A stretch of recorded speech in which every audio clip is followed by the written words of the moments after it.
Qissa haqida bayon. Yana G'arbki sayohat filmidagi echilmagan sirlar. Sen so'zlayotgan bu uch parchalik haqida qissa biz ko'rgan tizviyatga turib nurg'ulib chiqmaydi ekan bu. G'arbki sayohatdagi nurg'un siz so'z degan narsalarni biz qayta ko'rib his qilamidik. Siz deb bergan narsa yo'q ekan bu degan. Siz qaysi kitobni o'qib deb turibsiz. Bu kitobni men setib olaytsam bazı nech pul deganlar.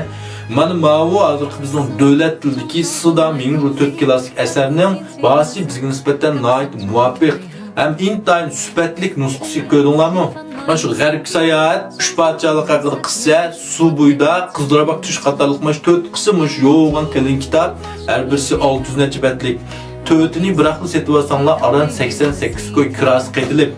İşkirdeki dostlarga 68 koy kirası çıkıdı hem Şinjanga ma eğirma yoğun kitap çıktı oğuca 20 koy kirası qeydilip 88 koy bir kitap aran 22 koy diyen gep. Qaranın bu kitabın her birisi 600 necibet etrafıda nait qilin.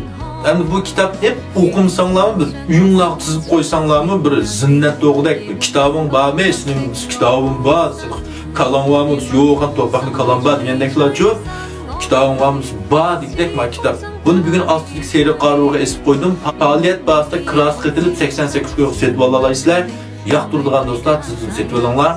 Ballar kılınan en yaxşı terbiye ata-analarning amaliy hareketi deb tünügün uyumda bo'lgan bir qiziq ishni so'zlab beraylik. Mening 4 yosh kirgan bir qizim bor. Yashlidan bir qo'shnimizning qizi bilan birga uyga chiqib qo'yma. Bu ikkisi uyda 1-2 soat birga o'ynaydi. Tünügün bu ikkisi o'ynayotdi. Kim bu uyga kirib, bu acharmi deb uyga kirib qarsam, men kitoblarimning hech qaysi yo'q, aqtim yo'q, nega ketgandi deb chiqib qarsam, bu ikki qiz mening kitoblarimni chiqib, kitob setib o'ynayotdi.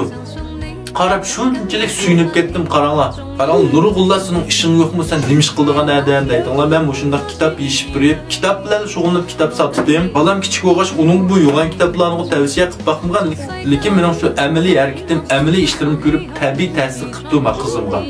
Nihoyat xush bo'ldim.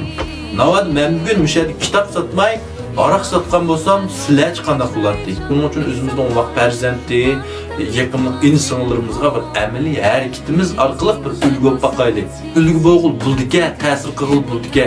Mana men isbot. Rahmat.